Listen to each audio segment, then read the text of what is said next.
Bonjour, everybody. This is Tiggy Maximus with Tiggy Maximus Talks, episode 62 on YouTube. I just want to get on here pretty quickly. I want to talk about UFC 285, the main card. Uh, some shocking, surprising developments, and we did have two new champions crowned, and um, I was very surprised. Um, let's just start off with the opener of the main card, Bo Nickel, or Bo Nickel, as I like to call him, going up against Jamie Pickett. The fight went as expected as you would think, and Bo Nickel is the real deal. Even though he was 3-0 or 2-0 going into the his UFC debut, but he was on the Contender Series and he needed like two fights to earn his way into the UFC. Um, I like where this is going. He is the real deal, and I like to see how far he's going to go in the middleweight division.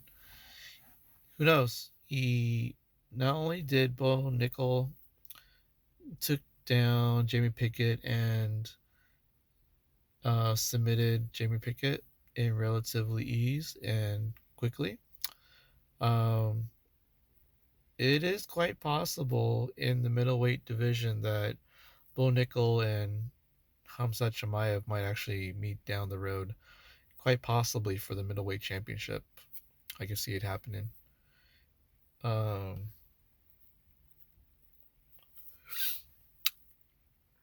so he is backing up the hype train. Next up, we have um, Gamrot versus um, Turner, Jalil Turner. That was a good back and forth fight. There are some moments from both guys. They feel like they probably got the upper hand, but overall, Gamrot got the decision over Turner. Um, Gamrot has been winning some fights lately, and I like to see where Gamrot's going to go. But there are some moments where Gamrot did seem like he was starting to gas out, and he had to kind of let off the pedal for a little bit, and Turner might would have been able to capitalize a little bit, but it just kept going back and forth, and Gamrot just did it just enough to eke out a decision from the judges, so in his favor. Um, and then you got a very good one, Jeff Neal and Rachmanov. That one was good. Rachmanov, he pretty much had the more damage in hits, and he laughed off some of the hits that he took from Jeff Neal. I'm pretty sure they earned each other's respect. But Rachmanov, he was 16-0 going into this fight. He had finished every single fight, 16 finishes, 8 submissions, 8 knockouts. And this fight, number 17, he submitted Jeff Neal. So that makes it 9 submissions and 8 um, 8 knockouts. So uh, Rachmanov actually got the submission late in the third round. There might have been less than a minute left, actually. So, good victory for Rachmanov. He's already calling out Kobe Covington. That should be a great welterweight fight. Can't wait for that. Um, uh, the Bone Nickel submission that actually happened in the first round. I think it was like a couple minutes actually. So who knows? No, late first round. Yeah, late first round. Um, then you got your co-main event. it is the women's flyweight championship was on the line. You had your champion, Valentina Shevchenko, unstoppable at flyweight. And then you got this new contender, number 6 contender in the flyweight division, Alexa Grasso. And I was shocked because Grasso submitted Valentina Shevchenko late in the fourth round. I couldn't believe it. I mean, Alexa Grasso had an advantage on the feet. Her striking was a little better than Valentina's, and Valentina resorted to change the fight into a ground game, took her down, and it looked like by the time the fourth round was going to end, before that whole submission by Grasso, it looked like it was going to be 3-1 Valentina going into the fifth round. But Grasso capitalized on a missed spin kick by Valentina, climbed her back, took her down, and submitted Valentina Shevchenko. I didn't think this was the fight that was going to happen, but it happened.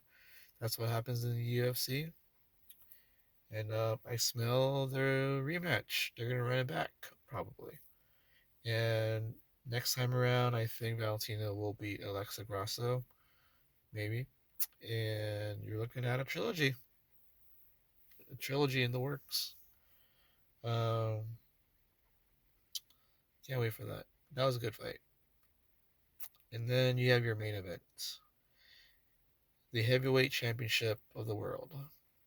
You have the GOAT, John Bones Jones, making his grand return after a 3-year absence, and he was fighting against the number one heavyweight contender, Cyril Gane.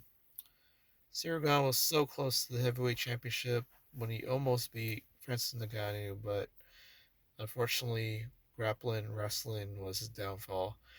Ngannou took advantage of that and made sure to win the last 3 rounds, since Ngannou lost the first two on every single scorecard, and then he won the last three.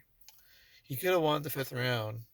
Cyril Gane could have won the fifth round had he not tried to do a submission attempt, which ended up as ill-timed and not in his favor, and Ngannou took advantage of that and made sure he got the decision. And what do you know? What do you know? Bones Jones, in 2 minutes and 4 seconds, took down Cyril Gane and used the guillotine choke and submitted Cyril Gane to become the new heavyweight champion of the world. And Cyril Gane, again, did not defend the takedown, the grappling. That sucked. I was going for Cyril Gane. I was thinking he'll be the first one to stop Bones Jones, but nope. And right now, with Bones Jones as the heavyweight champion, I don't give anyone in the heavyweight division a chance against Bones Jones. Not one person. So, John Bones Jones is the GOAT, and he backed it up. And I see him retiring as the champion, if he ever does retire. He probably will, but as champ. It's hard to see anyone who could take down Bones Jones since he's so talented, so many weapons, and he made this without breaking a sweat. He did take a groin kick from Cyril Gane, that was by accident, but that's about it. And then the fact that Bones Jones, quick head movement, avoided the punch from Cyril Gane to allow him to take down Cyril Gane with the takedown after the miss. So Henry Cejudo was a good coach and gave some good tips to Bones Jones. So we'll see what happens next. Bones Jones is going to be fighting Stipe Miocic. He was there, and they were basically gonna start talking back and forth to each other. And this is the fight I wanted to see all of last year, but it didn't happen. But it's gonna happen in 2023. Can't wait. Um, I did Go to an event at Snapdragon Stadium here in San Diego, right before UFC 285. So I had a fun Saturday. Um, I went with my friend Victoria, and the reason why I went to this event is because the National Lacrosse Leagues um, wanted to do the first ever outdoor stadium event for their league history. First time ever indoor lacrosse game held outside in an actual outdoor stadium, and the St. Seals were a part of it, and they were facing the Vegas Desert Dogs. They had a position. They didn't put it in the middle of the football field, um, like in the middle of the football field, like lengthwise, like from end zone to end zone. They actually did it. They set up the playing area, the playing rink, only in one of the end zones, sideline to sideline, which is probably a good idea because it gives the people in the closest in the front row better access. And you had fans only on that side, one side of the um, playing area. There's no fans on the other side of um, the playing area. It was just on one side, and so and all the seats go as far as the ends of the playing area, but there was nothing on the other side. Um, so the fans were only on one side plus the both ends, but there was no fans to be seated on the other side across from me. So I sat 5 rows from the playing area, which is still a good view, close to the middle.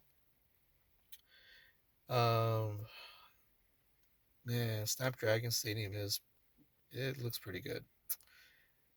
But the fact that I went during the middle of the day made it great only because it was cloudy. If it was sunny and hot, it would be very miserable, but it was actually cold, which is what it is now here in San Diego. Anywho, Desert Dogs got the upper hand early. We're probably up by one. They were up 2-0, I think, at one point, but the Seals fought back. Um, and then I think it was 4-4 after one, or it was maybe 5-4. Desert Dogs after one. But at halftime, um, it was like I think it was 8-8. I think maybe 9-9. And then the third period, the San Diego Seals started to kind of pull away, and they were ahead at the end of the third period, third quarter. And what do you know? The San Diego Seals holds on to win 15-12 in the first ever indoor lacrosse game held in an outdoor stadium in NLL history. I'm glad I was part of history there. We had a good team. The San Diego Seals are in first place in the Western Division, 7-2, uh, sitting pretty well on top in the West. So good victory for the San Diego Seals. I did get to see Joe Tsai, the owner, um, and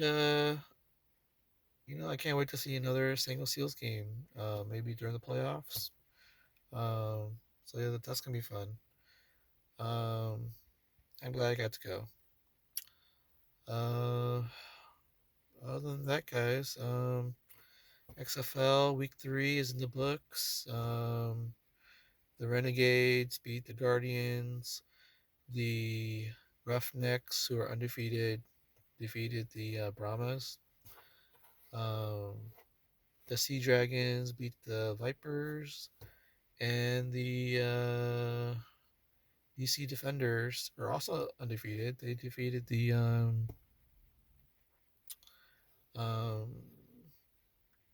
The Defenders defeated the Guardians. No, Battlehawks. Defenders defeated the Battlehawks of St. Louis. Close game though, because St. Louis Battlehawks have been winning from behind actually, but this is the one game they did not come back from. So kudos to the Guardians, kudos to the Roughnecks, both undefeated at 3-0.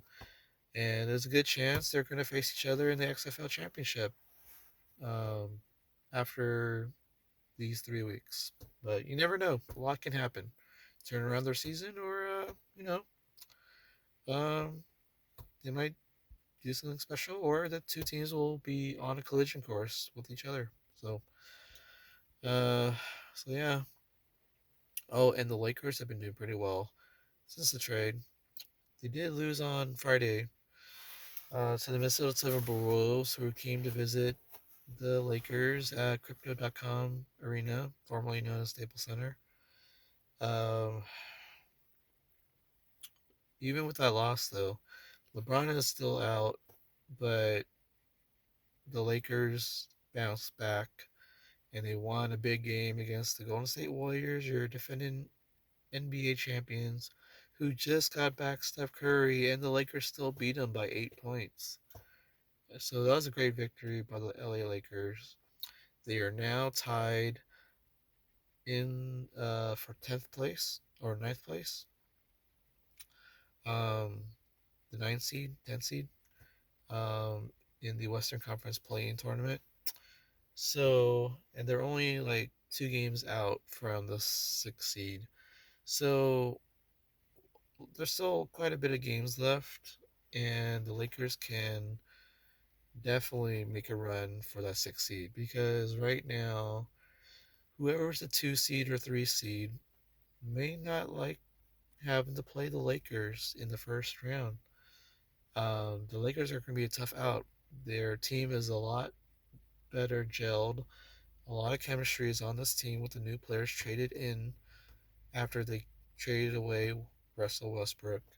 And I feel like the Lakers got a bunch of players that are they can play together with each other and play together for a good 4 quarters. So, and then LeBron is resting as best as he can, and Anthony Davis is actually playing right now. It's good to have Malik Beasley on the team because he's making his threes. Austin Reeves is doing pretty well too. Um, and we got back Lonnie Walker and we got Troy Brown, and they're making big contributions. So, and I like how Dennis Schroeder is playing for the most part. But yeah, we have a decent team right now, and they can compete with anyone right now. So I can't wait to see what happens with that. LA Kings are doing pretty well. They just beat the St. Louis Blues at home. Um, so we'll see. Um, we'll see what happens. Um, uh, San Diego State Aztecs, they just finished their regular season and they won the outright regular season title by 2 games. They finished 15-3 in regular season conference play, and they had the number 1 seed in the Mountain West Conference tournament. So they get a first round bye, and they're going to be facing the winner of the 8-9 seed um, in the conference tournament. And the championship of the conference tournament is on Saturday. So it looks like the Aztecs will probably be playing on Thursday, Friday, and Saturday. So let's see what happens with the Aztecs. Good blowout victory over Wyoming on senior night on Saturday. And then speaking of which, the Duke Blue Devils, they are hitting a great stride right now. They just swept the North Carolina Tar Heels. After the disappointing end to last season, not only did North Carolina spoil Coach K's final home game at Duke, they faced each other in the Final Four, and North Carolina still beat Duke. That's a bitter one, but this is the first season without Coach K, and um, Duke did have some struggles and early losses, but as of the last few weeks, the Duke Blue Devils have been on a winning streak or winning a lot of games lately. And in doing so, Duke beat North Carolina not only at home at Cameron Indoor Stadium, but they went to Chapel Hill and beat North Carolina on their court. So, what a way to start off the post Coach K era with a sweep of North Carolina. Go Duke! So, hopefully, they do well in their own conference tournament as well. So, hopefully, the Aztecs and the Blue Devils will do get a good draw in the Selection Sunday on Sunday and start off pretty well. And hopefully, they both go deep in the NCAA tournament, March Madness. So, can't wait. Well, guys, glad I got to talk to you guys. This is Tiggy Maximus signing off. Booyaka!